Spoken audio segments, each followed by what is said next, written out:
Welcome to Robert Kiyosaki's The Business of the 21st Century. Robert Kiyosaki is recognized internationally as one of today's leading financial experts. The author of the best-selling Rich Dad, Poor Dad, his books have been translated into 51 languages in 109 countries and sold more than 28 million copies worldwide. Robert has spent his life educating people on how to attain financial freedom. Now, through this special video presentation, he explains why network marketing is indeed the business of the 21st century and how you can take advantage of its opportunities to create the life you desire. Hello, I'm Robert Kiyosaki. I'm the author of this book, Rich Dad, Poor Dad. I want to welcome you to the business of the 21st century. For those of you who may not be familiar with this book, it was published in 1997. It was a self-published book, and it went all around the world, and in 2000 it made the New York Times bestseller list. It was the only self-published book that made it. And at the same time, a woman named Oprah Winfrey called, and I went on her show to talk about Rich Dad, Poor Dad, and voila, suddenly I was a famous individual. So today this book has now sold approximately 25 million copies in 100 different countries and 50 different languages. So today, Rich Dad, Poor Dad is the #1 personal finance book ever written. So Rich Dad, Poor Dad is a very simple story of my two dads. My real dad was the head of education for the state of Hawaii. Great guy, PhD, like I said, head of education, smart guy, but he also ran for lieutenant governor of the state of Hawaii as a Republican. Unfortunately, he lost, and he ultimately died poor, so that's why I call him my poor dad. My rich dad, on the other hand, didn't finish school, but he ultimately became one of the richest men in Hawaii. So he was my best friend's father, and starting when I was just the age of 9, my rich dad began teaching me about money and business and why the rich are getting richer and why there's this big gap between the rich and everybody else today. So Rich Dad is a very simple, true story about two fathers, Rich Dad and Poor Dad, tell their two sons about money. And it was my poor dad always said, go to school, get a job, work hard, and all that stuff. And my rich dad says, you'll never get rich doing that. You'll never be a free man. So that's kind of the differences. But if I would show you a diagram of the differences here, is that in financial education, this is very simply the difference. Because there's no financial education in our school, most people do not understand financial statements. So this here is income, expense, assets, and liabilities. And the reason my poor dad was poor, it was very simple. Because he couldn't read a financial statement because he don't have financial education in school. He was financially illiterate, although a PhD. And my poor dad always said, our house is an asset. And my rich dad said, your father may be well educated, but he can't tell assets from liabilities.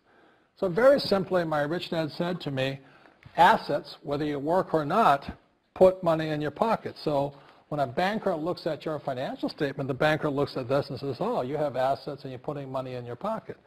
And if you look at your house, it's really a liability because every month it takes money from your pocket.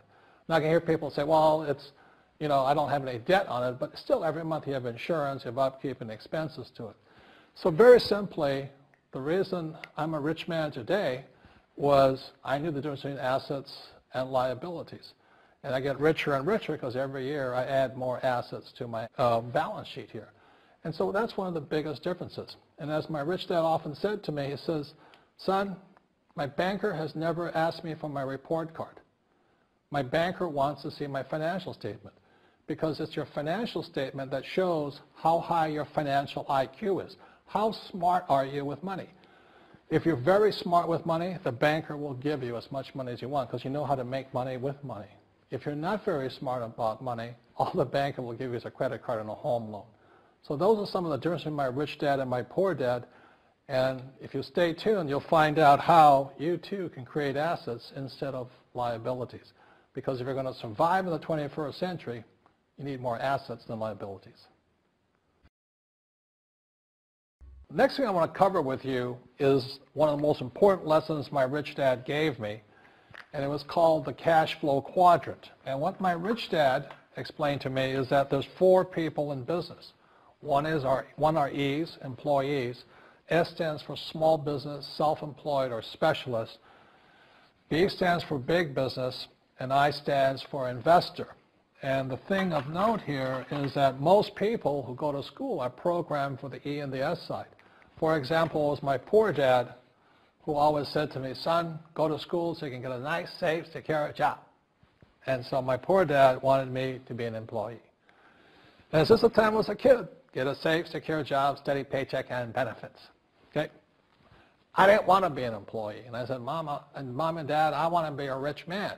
And I fight with my dad. So my mother finally said, son, if you want to be rich, my mother was a registered nurse. And she said, if you want to be rich, the richest people I know are doctors. So my mom wanted me to come over here, be a specialist or a small business person. I said, there's only one problem with that, Mom.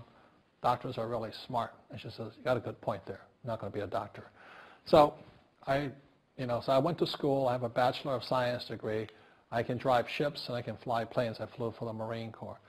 But I've never used any of that education because I wanted to become a business owner. So it was my rich dad who basically said to me, become a business owner and learn to be a professional investor. So one of the big differences here between these people is that it's called taxes. See, in 1943, in the U.S., the federal government passed a law that said employees had to pay tax before they got paid. So when you get your paycheck from your employer, you open it up, and voila, the government's always taken a sizable chunk of it. And the harder you work and the more money you make, the more money they take from you. So that's why it's not that good to be an employee, because you can never get ahead, because the more you work, more money you make, the greater they pay in taxes.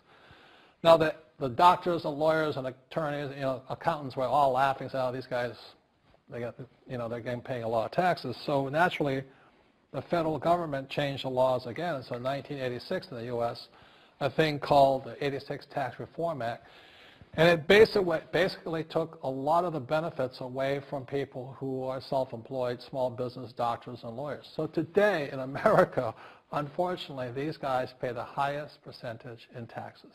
It is tragic. And a lot of people think they're investors, but what they're really doing is they're just giving their money to people like mutual funds, companies, and all that. So they're investing, but they're not really investors. See, the big tax breaks are on this side. The laws are pretty tight here, but this area is very, very gray. So by being a business owner on the right-hand side of the quadrant, you can make a lot more money and pay a smaller percentage of taxes legally. And the key word is legally. In the investor quadrant, it is possible to make millions of dollars and pay 0% taxes legally. But you've got to know the difference. So one of the beauties of business for the 21st century is it allows people to make the transition from the E and the S side to the B side especially. And so you can become a big business owner. And the difference between an S and a B, small business and big business, is most of these guys can't quit working. Most small business owners, if they stop working for more than a month, the business collapses. They don't really have a business. Most of these people own a job. So the beauty of business for the 21st century is it allows these people to make the transition to the B side so that you don't have to keep working hard for money, and the money can actually come in passively. Then once you have your business up and running, then I always recommend you then begin investing with your excess cash, paying less and less in taxes. And that's the reason the rich are getting richer. In this section, I want to talk to you about a different kind of quadrant. Years ago, I found out there was 4 kinds of people in the world. One type are people who must be right. These people know all the right answers. They went to school. They know everything. You can't tell them anything. This is not a good business for them because their minds are too set. Another kind of person is a person who must be comfortable. The house could be on fire, but they're still watching TV, eating a hot dog, watching what's going on in the world. These people are toast because the world economy is not coming back. The world economy has moved on. And people who need to be comfortable will probably be left behind. So the people who need to be comfortable, you probably shouldn't talk to them because you only make them uncomfortable. And they're probably not going to make the move because number 1 priority is being comfortable. Another kind of person is a person who must be liked. They want to please everybody. this is probably not the business for them either, because they want somebody else's approval. They want to be the good little boy or girl saying, I did the right thing, didn't I? You like me, don't you? And so they'll probably not be successful in the 21st century because they'll probably want to be liked by people who have to be right, and people want to be comfortable. All right, good, be comfortable. All right, you're very right. That's probably being liked. But the business for the people of the 21st century are people who must win. And that's where I am at. One of the best things I was taught in the Marine Corps and at military school is not how many times you get knocked down, it's how many times you stand up.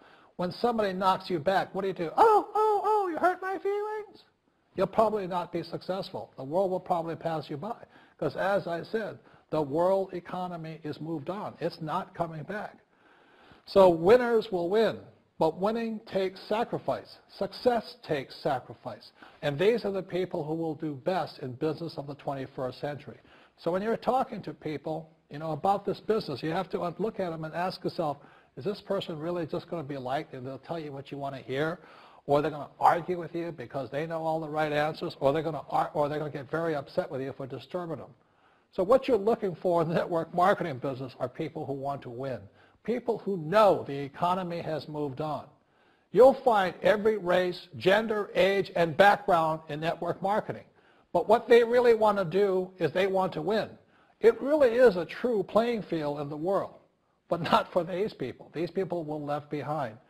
Network marketing is for people who want to win because network marketing is the business model of the future. If you want the government to take care of you, then just keep doing what you want to do. It is possible for everyone to win, but the problem is you've got to commit to it. You've got to say, this is what I'm going to do. I'm going to dedicate 5 years of my life. You want to look at the leaders and say, those are the people I want to be like. Those are the kinds of people I want to hang out with. That's what you got to say to yourself. And I want to help other people do what I want to do and win in life. And that's why I support network marketing, because it really is the business for the 21st century. As an entrepreneur, I have built many businesses from scratch. And as some of you know, a lot of them crashed also. Statistics show that most new businesses fail within the first 5 years, 90% in fact. And of the 10% that survive, the remaining 10% crash in the second 5 years. So in other words, most are gone in 10 years. So I've looked at many different models, and one that stands out for me is network marketing. And the reason for that, it takes very little upfront cash. It's low overhead. You can do it part-time. It means keep your daytime job, but do this part-time. And once the business is up and running, it can generate enough income so that you can move from the left side to the right side of the quadrant.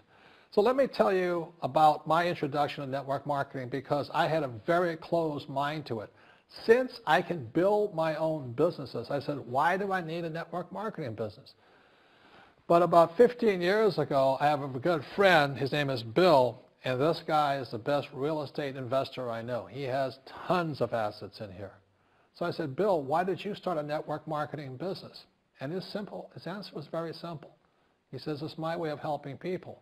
But more importantly, he says, the reason most people can't invest in real estate is because they don't have a business. They don't make enough money simply because taxes, debt, inflation, and retirement savings are killing them.